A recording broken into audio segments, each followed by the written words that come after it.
उमटली नवी ही पहाट, धगधगत्या उन्हा मंदी चैतन्याची वाट.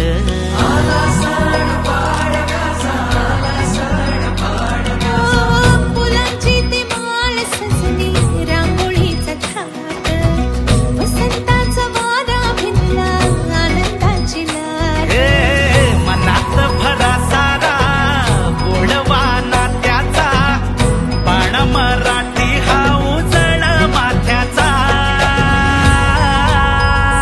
हे जमली सारी पोर जोमान